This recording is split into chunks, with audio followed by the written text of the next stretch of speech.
Do you love the flesh called the eyes, or do you love the sparkle in the eyes?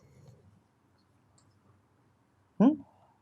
Do you love these hollows called the eyes, or do you love the light that shines through these hollows? Do you love the window, or do you love the sun shining through the window? Do you love the window, or do you love the sky that shows through the window? So even when you say that, darling, I love your eyes, you are actually loving the sun and the sky behind the eyes. The eyes are just windows, right? So it's not so much about the body, the flesh, the eyes. It's about something behind the eyes. And when that something behind is not there, when there is death or unconsciousness or madness, then you don't feel that magnetism, that charm anymore, right? Mhm. Now, what is this consciousness? What is this force behind the eyes? That is what pulls you. What is that? That is the subject matter of all spiritual inquiry. When the poet saint, when the seer, when the guru, when the rishi, when the prophet meditates, exactly and only this is what he wants to know. Who is the one behind the eyes? Who is the one behind the body?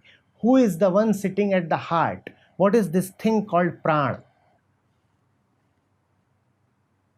What makes the body tick? Is the body just a machine? Are you getting it? That is what every wise man has wanted to know. What is consciousness? The answer has never quite arrived, because the answer is to a question that is itself in consciousness. Only in your consciousness do you ask what is consciousness. And you ask what is consciousness so that your consciousness may feel a little relaxed, a little assuaged. Every question is like a pinprick. Every question is like a hurt. Every question is a bit of a wound. You try to get an answer so that the wound might be healed. So the question is in consciousness, and the question is there so that the consciousness may relax. Do you see this? The question is in consciousness. The question is itself in the form of a disturbance of consciousness, and the disturbance exists so that the disturbance may relax. The question exists so that the answer may solve the problem. The answer doesn't quite arrive. But if one is a little meditative, if one is attentive, one gets to see that if all that I want is relaxation and freedom from the question, then why not be directly free? Why not just ask to be free rather than ask for an answer? So one then gets to know that just as one discovered that one likes the consciousness behind the body, similarly, what consciousness itself likes is its own relaxation. Higher than the body is consciousness, and higher than consciousness is the relaxation of consciousness. Those who love body must discover that they actually love consciousness. And those who are in love with consciousness, to be in love with consciousness means to be in love with the mind. And those who love consciousness must discover that what they actually love is a deep stillness, a silence behind consciousness.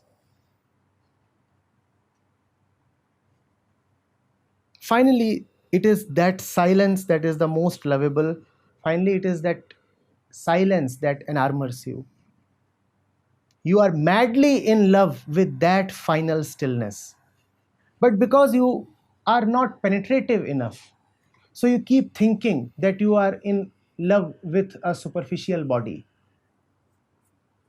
If you will look at it a little closely, it will be easy to discover that it is not the body that you love. And if you love thoughts, intellect, consciousness, then too you must be a little more penetrative, and you will find that it is not even somebody's intellect or thoughts or sharpness or mental agility that you love. It is only his stillness that you are so crazily in love with. Are you getting it? That stillness, that silence is the finality. Body is all right as long as it is a manifestation of consciousness. As long as you love the body because the body is a physical manifestation of the mind, it is all right. The body is lovable if you can see that body is nothing but the mind in expansion, the mind as material.